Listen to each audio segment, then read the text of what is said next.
Hi, this is Janet Swanson, and you're listening to One Voice Makes a Difference podcast. Today, I just want to encourage you, inspire you, and give you a reason to keep going.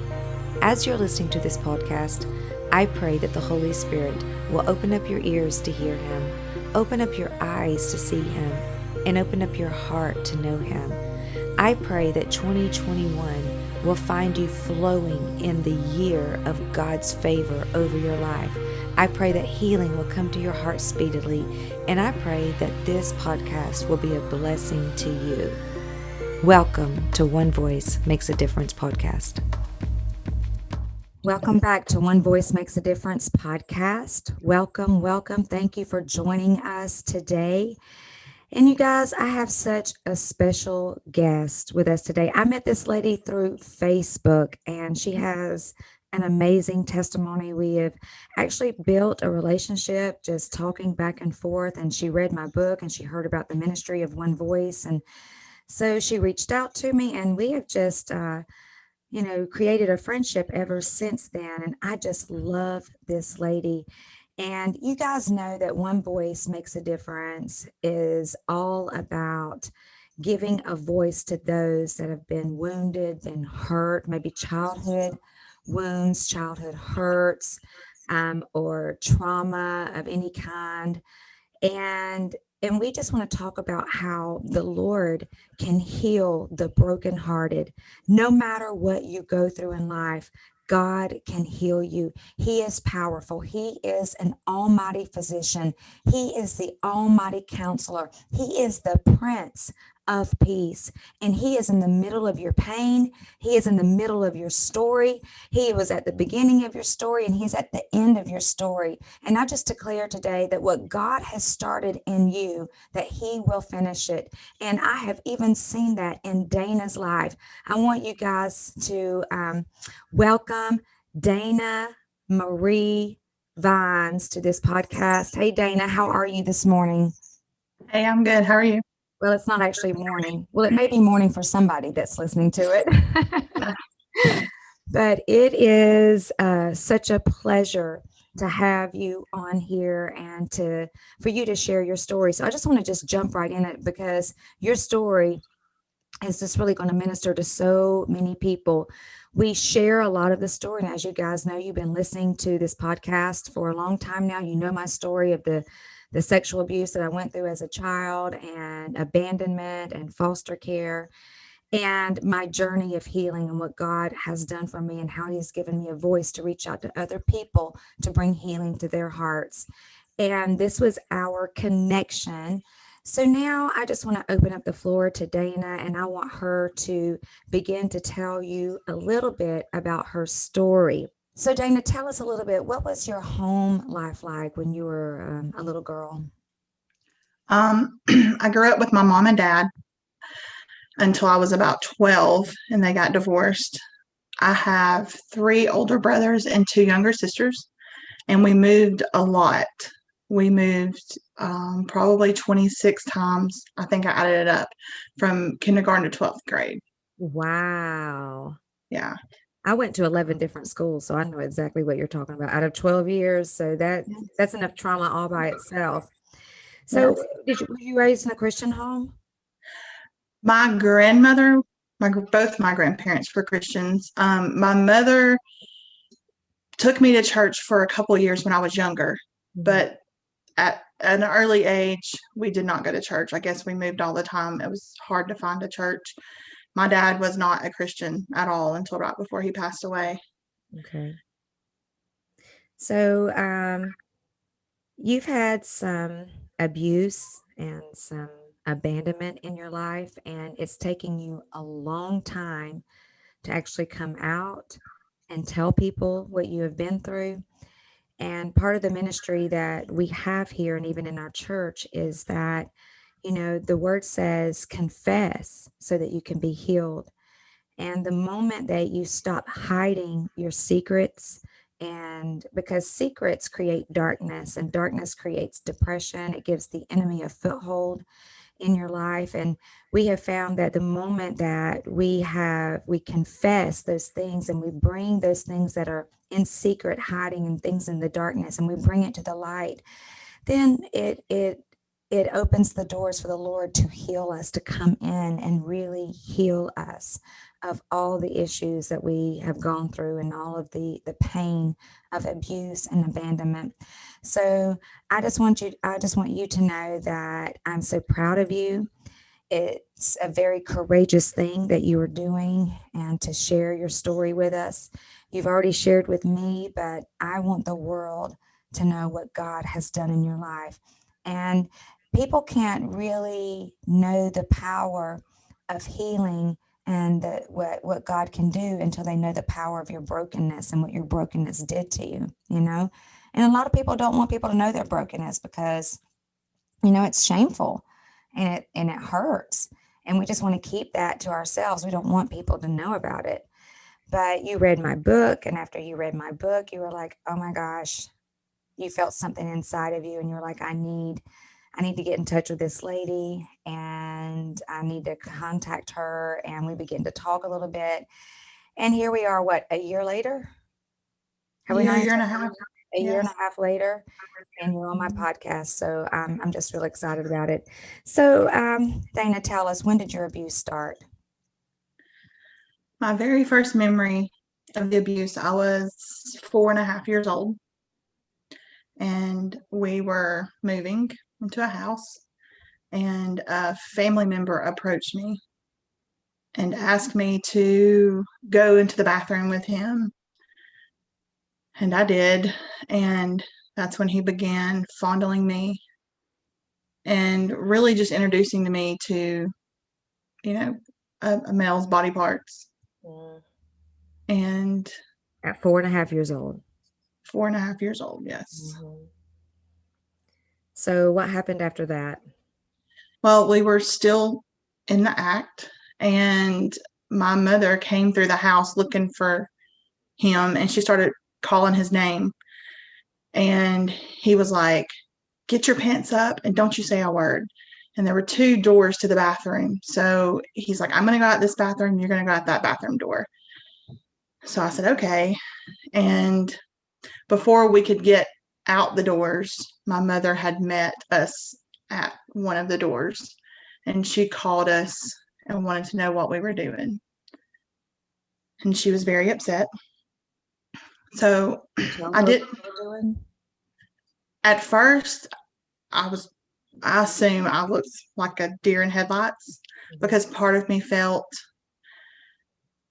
like it was okay. And then there was a part of me that knew what was going on wasn't right. Mhm. But when he told me, be quiet, I knew that there was a problem.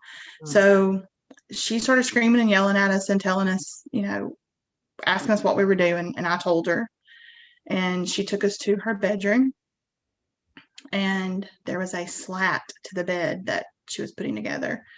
And she took that slat and beat me and him both with the slat and told us she better not ever see that happen again.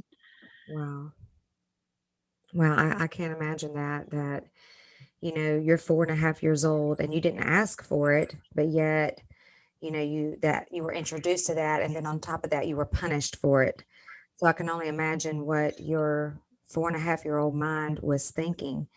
So did he stop after that? Was that enough for him? Did the beating do anything to him to make him stop, or did he keep on?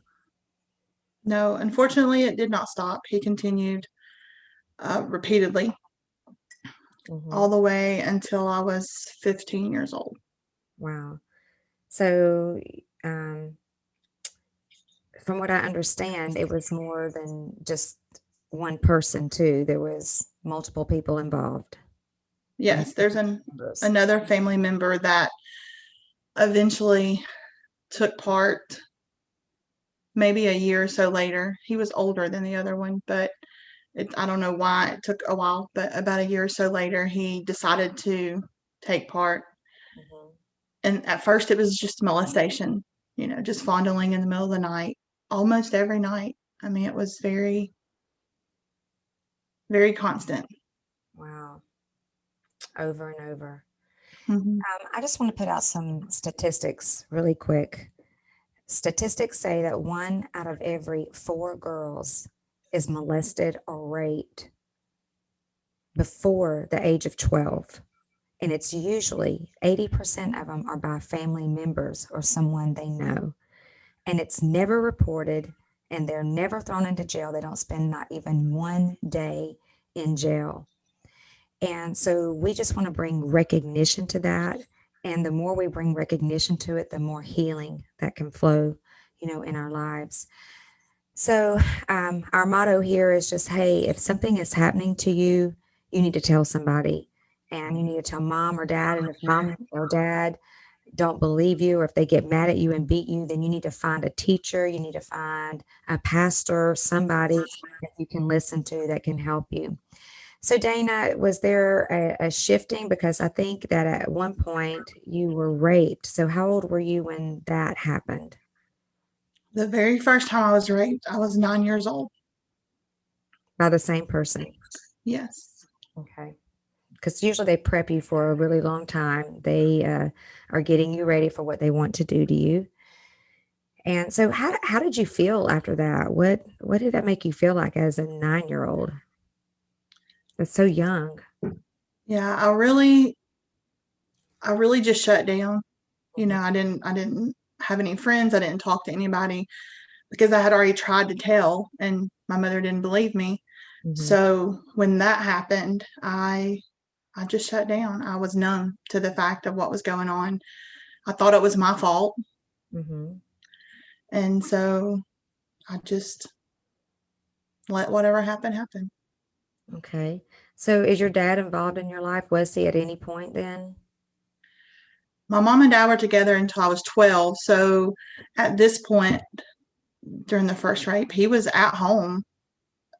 It happened at night. Right. So I don't know why I never went to my dad. I'm not sure. My dad was not a very nice man. Mm-hmm. He was mentally abusive. I never saw him physically hit my mom, but he was very verbally abusive and emotionally abusive. Mm-hmm. And he was physically abusive to some of the children in the home, not myself. He never whipped me, but some of the kids he did. So, a lot of times people don't talk about it because it becomes their normal. So, when you are abused, especially under the age of 6 years old, that becomes your normal. So, you don't even know that it is abuse. You don't even realize, you're thinking, because you're growing and you're learning from your environment. And so as children, you don't know how to tell people. So I think it's really important as parents that, listen, it's never too young to talk to your children. I mean, the moment they start school or preschool, you need to let them know, listen, nobody touches you here. Nobody does this to you. And if they do, you tell me, you tell your teacher right away. And it's important that you tell somebody, because the moment you begin to tell somebody, it makes a difference. And you have to teach your children, this is not right. This is painful. This is going to hurt you. But I'm going to tell you, I'm just going to be honest with you. Back in the day when we were little, nobody talked about it. I mean, people are just now starting to talk about it if you really want to know the truth about it.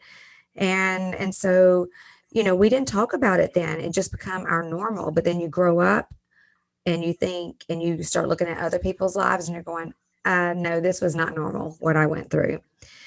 So, gosh, Dana, you were eight and a half, 9 years old. You got raped for the first time. So, what happened after that? What was the environment back, like after that? The You abuse do. it just continued. I got depressed. I looked, like you said, I looked around, looking at other people's lives, and I knew something wasn't right, but I didn't know who to tell. I didn't know what to say. Eventually, I did go back to my mother again, and I told her it was happening, and she told me to go play. All I wanted was attention and to just go play. So I just acted like it never happened. And you were 9 years old then. 9 years old. Hmm. Okay. So, what happened after that? The Lord sent me my fourth grade teacher. came into my life, and she offered to take me to church on Sundays. Mm. So she would take me to church every Sunday during this time. And this is when things got really bad, when I was raped. So I truly believe that her being in my life brought God, like it brought God into my life, because Mm. she taught me who God was in fourth grade. Yeah. But I never told her either. I didn't tell her what was going on, but she took me to church from fourth grade till seventh grade. Wow. And the abuse just kept getting worse. I caught them one of them doing the same thing to my little sister. I have two younger sisters. Mhm. And I tried to tell my mom about that, and she didn't believe me. Wow. My younger sister was 2 at that time. So I just held it all in, and it just got worse. And then at 12 years old, I tried to kill myself. Mm. What happened? I took a whole bunch of pills, and I didn't tell anybody. I don't even know what I took.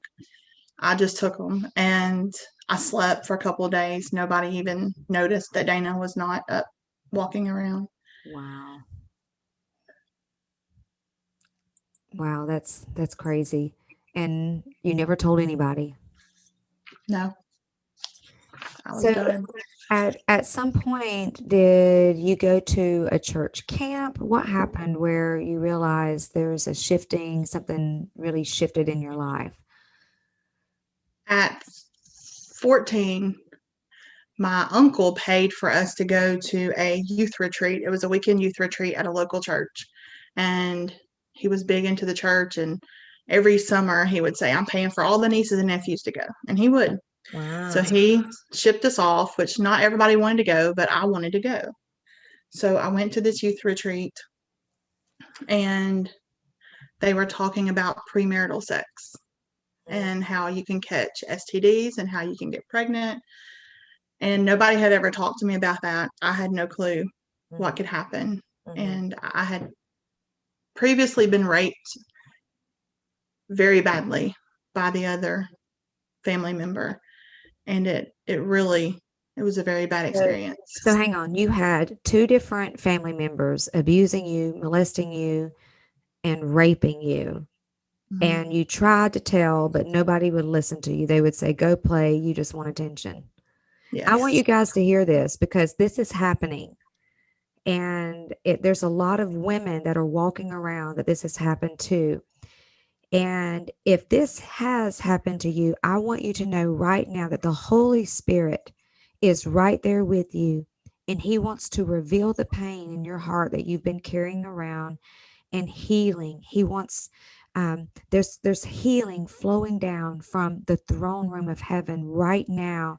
And the Lord is just going to touch you in a place that you've never been touched before, and just deep, deep in your spirit, and heal you of the woundedness of your past, just like he has Dana through this testimony. The word says that we overcome the enemy by the power of our testimony when we begin to tell people what has happened to us.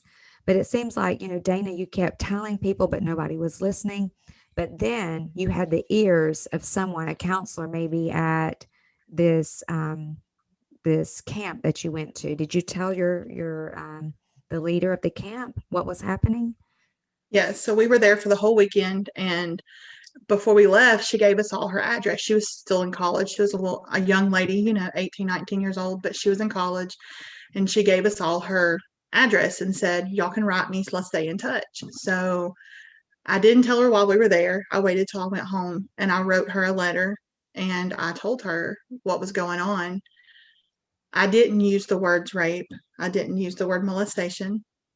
I used the fact that I was scared I was going to get pregnant. Mm. So she wrote me back, and she said, Dana, I don't know what to do. She said, I'm so sorry you're going through this. Let me talk to the pastor of the church, and I'll get back with you. So we wrote back and forth, and she wrote me back, and she said, the pastor told me to call DHR. Mm-hmm. And is that okay?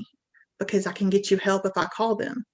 So I wrote her back and told her, yes, I just wanted it to stop. I just wanted help. Wow. So what happened after that?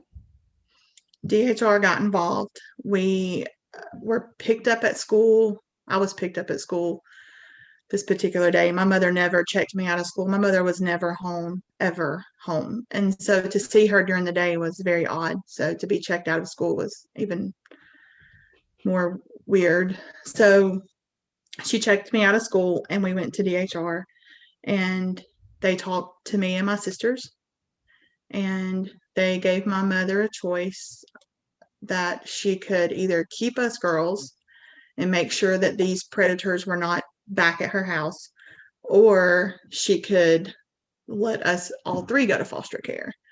So since my youngest sister was only 4 at the time, that she said she would just let us stay home and make sure that the predators never came around our house until the investigation was finished. So we went through like a year, maybe almost a year of investigating. I started counseling. We had mom-daughter counseling, I had personal counseling, and then we had family counseling with the family members. And the case was getting closed. Everybody had completed counseling. Everybody was rehabilitated. We were good to go. And they had allowed my mother to have whoever she wanted back in the home again. So this particular weekend, those same family members were back in our home staying the night, and it happened again. And how old were you then? I was 15. Wow. And did they ever threaten you? Yes, actually, after this incident, I did not tell my mother. I did not tell my father. I didn't tell anybody. I knew I was going back to counseling that next week. So I waited until I went to counseling and I told my counselor what was happening. And she said, "We're going to have to tell your mother." And I said, "She's not going to believe me." But so she called my mother in the room and I told my mother what had happened. And she didn't believe me. So then they called all of the family members into the room and my counselor told them why we were all in the room together. And she said that she would be reporting it to DHR as soon as the counseling session was over. And this particular family member screamed at me and said, "If I go to jail over this, I'm going to kill you." Wow. Wow. So what happened after that? That must have made you feel like just giving up. And so Oh, yeah. So when he said that, I said, "You know what? You're not going to have to. I'll kill myself. You're not going to kill me." Wow. So the counselor ran everybody out of the room and she and I talked and she's like, "Dana, you're really not going to do that." I'm like, "I really will. If you send me home with them, I'm going to kill myself. There's nothing going to stop me this time." Wow. So she sent me to Children's Hospital to the psychiatric ward. Wow. And what did they do? They put me in some extensive counseling, interviewed me, realized I was very depressed. They offered family counseling there, but my mother, I don't remember my mother ever coming. Maybe once. I was there 3 weeks. My dad came one time. My mother came one time for visitation. My mother came for one family counseling session. And then that's all I remember. I had a friend from school that had been taking me to church. He was a a cute boy that invited me to church. And that cute boy ended up being my foster brother. But Oh, wow. yes, but he was a preacher boy and everybody made fun of him, but he always brought hope, you know. So because he was a preacher or a licensed minister, he was able to come visit me while I was in the hospital. Wow. And he and his family had been taking me to church on Sundays. So he came in to let me know they were praying for me. And so I just stayed there for 3 weeks until I finally came to grips with, what was going to happen. They decided through DHR and my counselors, they were not going to send me back home. So they sent me to my mom's sister's house, my aunt's house, to live. So that was my first placement in foster care. Did you ever go live with your dad at any point? I did. So while I was living with my aunt, that was in July. So around September, my mother had visitation, and she kept telling me that my aunt wanted to adopt me, and she can't believe I was turning my back on her, and how if she adopted me, all these things were going to change. And so I got scared, and I asked DHR to let me go back home. I told them I wanted to go back home to my mother. So I went back home to my mother until that January. My sister, her birthday was in January. She had to spend the night party, and it happened again. Wow. So it was just like a never ending nightmare, just yes. going on and on and on. Mm-hmm. So after that time, was that the last time it happened? That was the last time, because I was permanently removed from the home. And he was actually raping you every time.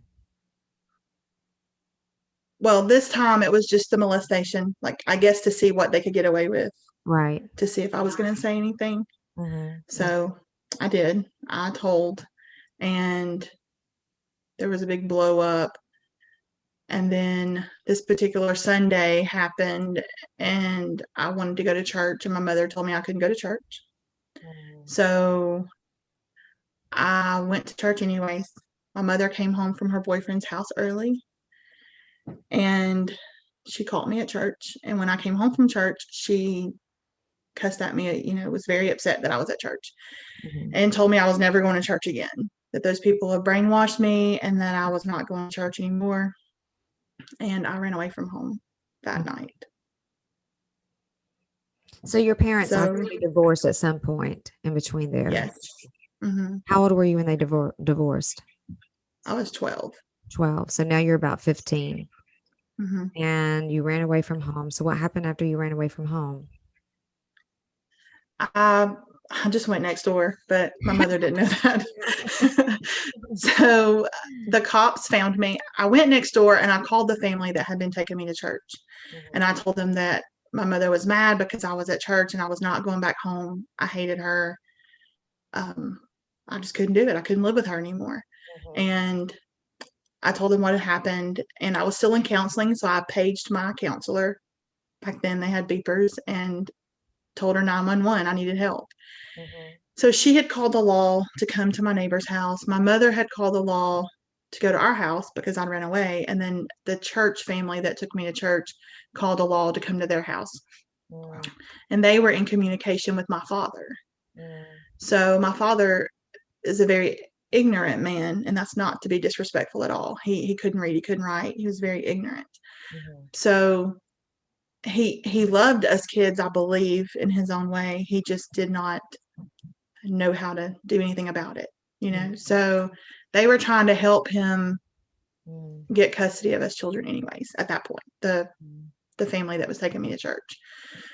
So the cops came to my neighbor's house and took me back home and told me to go to bed and don't talk to anybody. Don't look at my mother. Do not disrespect her. If they have to come back out there again, they would take me to juvenile. They were very rude. They threw me in the back of the cop car. They cussed at me. And I was like, look, you don't have to cuss me. I just want to go to church. That's all I wanted. Wow. So I went to bed that night, and I cried myself to sleep. And didn't know what the next day held. He said that my mother would take care of me tomorrow. So I got up the next morning before anybody else in the house woke up. I walked down to the bus stop. I was probably there at 6, and the bus didn't even run until 7:15. And I sat there waiting on the bus. Wow. That's crazy. So what happened after that? My mother came to check me out of school, and she took me to juvenile. And she was going to put me in juvenile because I was uncontrollable. And this little old black lady. She was the sweetest little thing. She interviewed me for over an hour and a half, and then she interviewed my mom, and then she called us both back in there together. And she looked at my mother and she said, Miss Smith, she said, Dana doesn't need juvenile. She just needs love. Mm. And we're going to send her to live with her dad. So my mother left me there, and I sat on the intake bench with my suitcase of clothes. And I had to wait 2 hours for my dad to get there because he lived about 2 hours away from where we were from. Mm. So I went to live with my dad. Wow.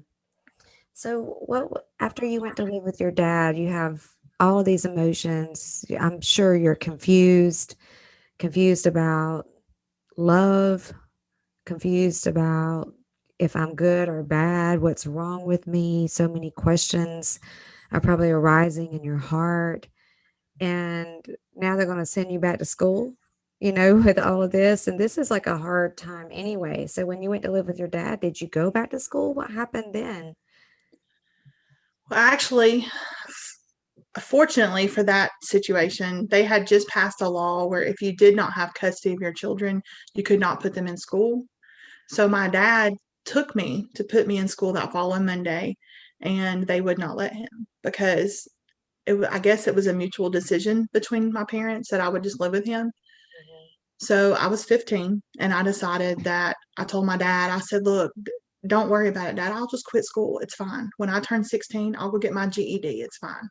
Wow. And my dad argued because I was an AB honor roll student and never made a C. And he said, no, Dana, you're too good of a kid. You're the only kid I've got that's going to do anything. I need you to go to school. And I said, it's fine. It'll be fine, Dad. It'll be fine. So I quit school. I was 15, and I said, nobody will ever know. I'll be 16 by next year when school starts. Nobody will know. So I just lived with my dad, and he lived with his sister. It was a very poverty-stricken environment. But I just lived there until April that year. Then eventually, did you go back to school or no? I did. The family that was from our hometown that had been taking me to church was in connection with the school that I had come from. We changed schools a lot, but this is the school I had been at the most. So they had talked to the principal there, and he told them that if my dad could get me back to that side of town, that he would let me finish out that school year and make up all the work I had missed just so I wouldn't fail. And that would give my dad more time to get his stuff straight so I could get back in school that next year.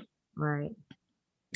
So they offered my father and I a travel trailer to live in on their property. Wow. And so we moved in the travel trailer. And my dad worked for the father of that household. And I went to school. Wow. So I made up all the work I missed from January to April. And I did all that in April and May. And did you have to stay after school to do stuff too? I stayed after school every day. I had the best teachers. My teachers never complained. Wow. So I took one class at a time and just stayed after school and made up all that work and ended up passing that year with all A's and B's. Wow. I just want to take my hat off to all the teachers out there because I want you to know that you are making a difference in the lives of these children. The love that you show and, the concern that you have for their lives, even though you may not have the power to change their circumstances, you are changing the way they think and the way they view life, and you're giving them hope. So, there was a teacher and a counselor that made a difference in my life, and a pastor, just these little seeds that you plant, and along the way, they never forget about it. So to all my teachers, I just want to say, keep on keeping on. All of my pastors and youth pastors, keep pouring into those kids because you are making a difference. You are impacting their lives so strong that you really don't even realize the power of the positive words that you are speaking over their lives and the love that you show them it's creating atmosphere for them to have hope and to believe. So I just wanted to stop a moment, Dana, and just give honor to pastors and to teachers and counselors, these people that have just poured into your life. What a difference that they made in your life. So I remember you telling me that you went back to school, and then what happened after that? You had your dad just, I don't know what happened to him. Something just shifted inside of him, and then it rocked your world. So can you tell everybody else what happened then? Yeah, so the day came to go pick up our report card from that school year, and my dad took me to school to pick up my report card. And when he got back, it was a Friday, June 3rd. And when he got back, he told me he went back home, which was a couple hours away, every other weekend to see his girlfriend, or every weekend. And Mhm, I would just stay there and go to church at the friend's house. mhm. And so he told me, he said, I'm going to go see my girlfriend. I'll be back Sunday. And when Sunday came, he just never came back. Wow. He just left you there. Yes. So what did you do? I just stayed there. I mean, we gave it a couple weeks because it was summer. So after a couple weeks of me calling and him not answering and Wow. talking to his family and nobody giving me any answers, um, the Harts, Deborah and Walter Hart are their name, the family, they came to me and they said, Dana, we're going to have to move you in the house. We can't leave you out here in a travel trailer by yourself. Mm. So they had two boys, and so they made their boys share a bedroom so I could have my own room. And they moved me in their house, and they just took care of me until I graduated high school. And these were pastors. They were pastors of a local church, yes. Wow. Wow. That's amazing.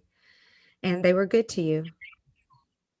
Yes, they were amazing. I never knew what it was like to have a mom to cook dinner and Mm. to be there when you come home from school and to have someone to talk to, and a father who didn't scream and yell and fuss and cuss every breath. Um, Walter was very aggravating, but other than that, he was wonderful. The brothers, they were mean to me, but in a brother and sister way, not Yeah. in a bad way. Yeah. So it was just great to be a part of a real family, I guess, and to learn what unconditional love was. Wow. That's amazing. So after all of this happened and you're growing up, I know that you got married and you've been through a divorce, and I also see that now you are taking in other children, some of your family, they're not your own, but you've taken them in, you're taking care of them just in the same way that people took care of you. I see you now doing the same thing to others, and you're bringing love to their hearts. You're making a difference in their lives because of the love. But what triggered you to decide to lean into some healing, and you knew that you needed healing from all of this? What happened? How was your walk with the Lord during all of these years after adolescence and after high school? In my early adult age, I still went to church all the time because church was a safe place, but I wasn't living for God. I did drugs, I drank, I had sex, Mhm, I did it all. But I met my knight in shining armor at 24, married. mhm, We were divorced 6.5 years later due to an abusive marriage. mm, Um, when I divorced him, found myself with no family. I was too embarrassed to call my foster family and tell them I was, divorced, because you're not supposed to divorce, right? Or mhm. that's how the church believed back then. Yeah. So I was too embarrassed to call them. Mhm. And we were pretty much homeless. We ended up living above a business for 18 months, thanks to a friend of a friend of a friend. And they let us live there. And it was rough. The instability that I grew up with, I Mhm. continued to put off on my children. the insecurities I had. I couldn't keep a job. Mhm. I didn't have any confidence. I didn't have any self-esteem. It just affected me in so many different ways. I didn't know how to rise above my past. Mhm. And it wasn't until my mother passed away 3 years ago. Mhm. And when she passed away, I didn't think it would affect me because I hated her. I didn't care about her. Mhm. But 10 days before she passed, she looked me in the eye and she asked me to forgive her for everything. And I remember asking her, "Are you about to die?" Yeah. Because it was just weird because we've never had that conversation before. But I really believe she knew she was going to die. And when she passed away the year after that, it'd been about a year, it was just, I was depressed. I Mhm. don't know why I was depressed. Didn't know why. I know now it was probably a lot of her Everything. death. Mhm. Yeah, and everything else I've been through, and there was no closure. So now my father died 10 years ago. So I've lost both parents, Mhm. and I can't ever get closure on all this abuse that I went through. There's no closure there. And no reason to say, why didn't you believe me? Or why didn't you do anything? Or, there was just nothing. So I was really depressed. And I had planned my suicide. I had put,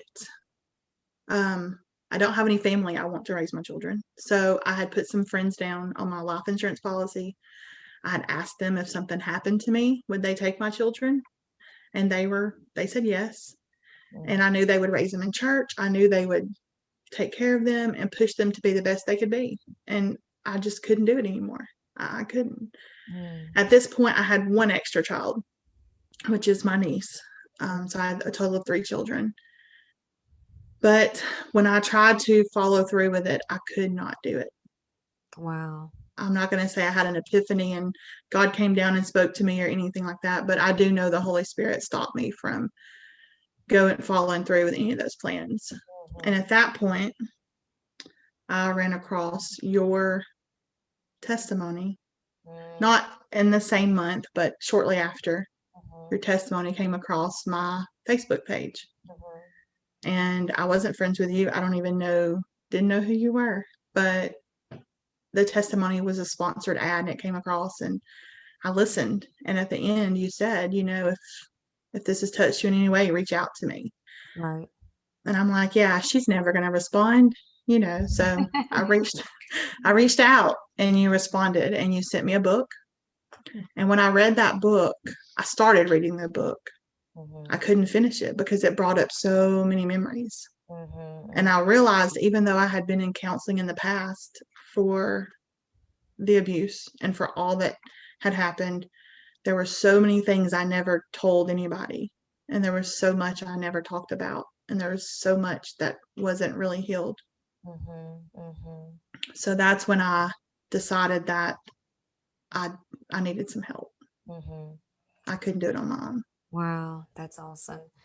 So part of the One Voice ministry is we like to send girls, teenage girls, to the Selah retreat in Atlanta, Georgia, under the care of Allison Lusted. And she has a powerful testimony also. And actually, her testimony is on one of my podcasts if you want to go back and listen to that.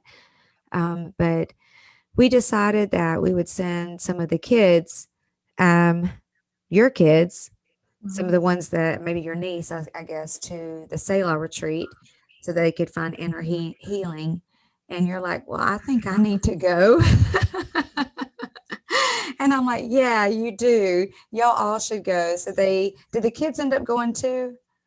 They did. I ended up going first Okay. because the scholarship opportunity you had when you were there, Mhm. we ended up all getting COVID, so we couldn't go. That's right. So That's right. it worked out, which I'm glad it did. I ended up going to the retreat first, and it was an amazing experience. I recommend that for anybody, Mhm. just anything. I mean, it was just amazing. It totally changed my life. Mhm. And now doing counseling with Allison Mhm. and Crosspoint Ministries has really brought a difference in my life. Wow. So, and then my girls, I took on another foster child a year ago. So I Mhm. have 2 children, two Mhm. extra children. Mhm. And so they both ended up going 2 months after I went to the Selah retreat, and it's totally changed their lives as well. Wow. I just love how God worked all of that out. How it's like he set it up for you. It was just a setup from God, and he's not finished, Dana, setting things up for you. And I love the story of, we were talking earlier today, and you were talking with Allison, and Allison's like, well, we need to get you planted in a church.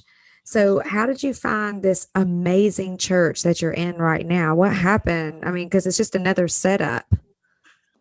Well, it was an accident. I mean, I really stumbled upon it. So my big girls had come home from Selah, and they were on fire for God. And I had just got home from Atlanta from bringing them home at 4 o'clock in the afternoon.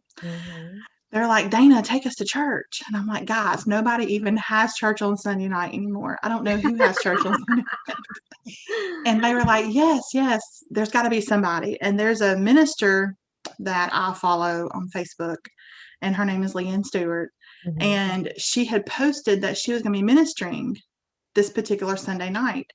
And I know her, but she doesn't know me. And I know her ministry, but we're not tight, right? Right. So I told the girls, I said, I'm going to run grab some groceries at the grocery store. And I said, I'm going to message her. And if she'll call me back or message me back, we'll go to this church. It's in Coleman. It's 20 minutes away. And they're like, okay. I said, y'all just get ready. We'll see if she even messages me back. And within 3 minutes, I mean, the church started at 5:30. This is 4:15. This lady texts me back. She goes, yes, I'll be there at 5:30. You should come. Okay. Yes, ma'am. So I get home from the grocery store and I tell the girls, let's go. So we hop in our car. We don't know anybody at this church. I don't know Leanne. I'm just going to, because my kids want to go to church. And if my teenagers want to go to church, I'm going to take them to church. So we stumbled upon this little church. And I remember walking in, and one of the greeters, she said, are you here to visit? Or are you here for Leanne? I said, we're just here for Leanne. So we went in, and that night my girls said, we found us a church. Wow. We want to stay here. And I'm like, you can't do that, guys. You can't make a decision off one night. But we ended up visiting again a couple other times, and by the third time we all knew that's where we needed to be. We needed to be planted. Yeah, you're hooked after the third time. I've always heard that. Yes. And you just had a great relationship with the pastor's wife there. She just reached out to you. Yeah, so we had some discipleship classes, and she shared her testimony, which is a lot like mine, similar ways. And I reached out to her and was like, I never told her, we have some similar ways. And she told me at one point, she's like, Dana, that verse in Revelations, you're made an overcomer by the blood of the Lamb and the word of your testimony. But I remember telling her, just like I've told you many times, I'm ashamed. I'm embarrassed by my testimony. Yeah. Wow.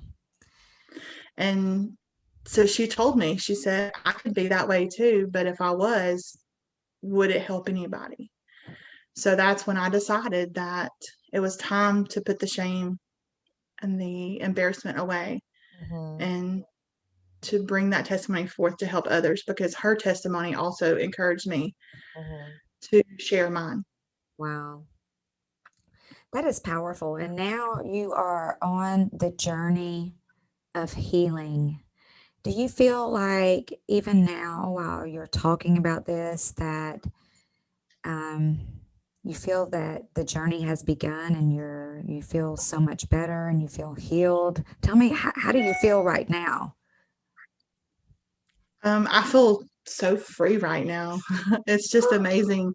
I mean, it was amazing before this, just since being at our church, the freedom that has come. I've talked to Pastor Cherie and Sister Libby about some other things that I was dealing with that I needed deliverance with, and to get the love of God from that, from them, and the prayers and the encouragement Mhm. And that brought a lot of freedom on itself. Mhm. But just being able to share this testimony here Yeah. and now, I just feel so free. Like it just feels amazing to just get it all out. Amen. He that the Son has set free is free. Free indeed. Amen.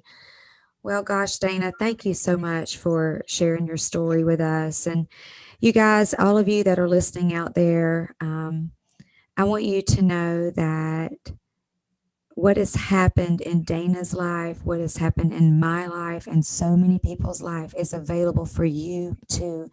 No matter what kind of trauma you went through, no matter what kind of abuse, just because it happened to you doesn't mean that that is who you are. And there's something about leaning into God. And when you lean into Him, you find your hope in Him and you find healing in Him. And listen, the body of Christ, we are the arms of Jesus. We are His heartbeat and we are His voice. And it's time for us just to go out and wrap our arms around a generation and a people that is hurting and they need love. So I just want to encourage you all. I don't know what side you are on in this journey. Like if you are the person that's been abused, or maybe you're like, hey, I want to be that one that is reaching out and I want to be touching people's lives. And, you know, wherever you're at, I just want you to know that your voice is powerful. If you're the victim, your voice is powerful because you need to tell somebody what you're going through. And when you tell somebody, it opens the doors in the spirit realm and it begins to break the hold that the enemy has had on you. And it gives you room in this in life. It just opens the doors for you to go down a different route, that you can find freedom and you can find hope. And then, like I said earlier, your pastors, your teachers, your counselors, and or your people that have overcome the same things, begin to talk about it. Tell people, just love people where they are, and let's bring them all into Christ. And if you want to know more about my ministry, my husband and I we're pastors at Crossroads Community Church in Statesboro, Georgia. But I have a ministry on the side where we do outreach. It's called One Voice Makes a Difference. My website is www.janetswanson.org. And if you want to help us send kids to the Selah retreat, it's like a $550 fee to send them there. And we also do counseling here at our church. We do mentorship and helping kids get back on the right road, get them back on the right track. And all the money that you would send into us would go to help them. We give books away, we give counseling away, we give t-shirts away, we go into the school system. We really were going into the school system before COVID hit, but now the Lord opened the door for me to do the podcast, and this is the platform that I'm using now just to reach out. So if you want to be a part of that, just go on there and pray about being a monthly donor to the One Voice Ministry so that we can reach more kids. Listen, this is the year, I believe, for healing and salvation. And I've asked the Lord that this would be the year that we would win more souls than we have ever had. Personally, I'm asking God, give me more souls that I've ever won in my entire life this year. And I am ready. I feel like the fire shut up in my bones, ready just to go out and get these kids. But you know what? We do it together and we need your help. So I'm just so grateful for God, for all that He has done. And I can't wait, Dana, to see what else God is going to do with you. You have a bright future, my friend. You're a beautiful person inside out. And I just want to thank you so much for coming on and telling us your story today.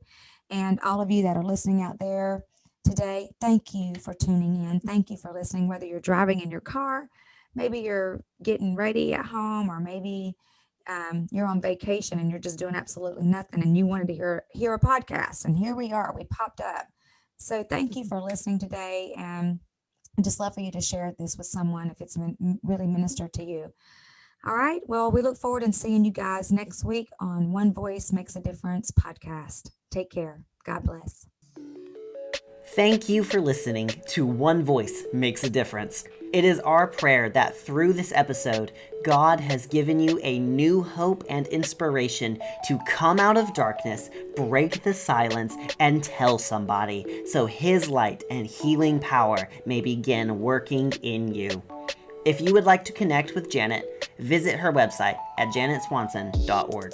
Finally, and most importantly, if you are currently in crisis, please call the 24/7 crisis hotline at 1-800-273-8255 or visit suicidepreventionlifeline.org.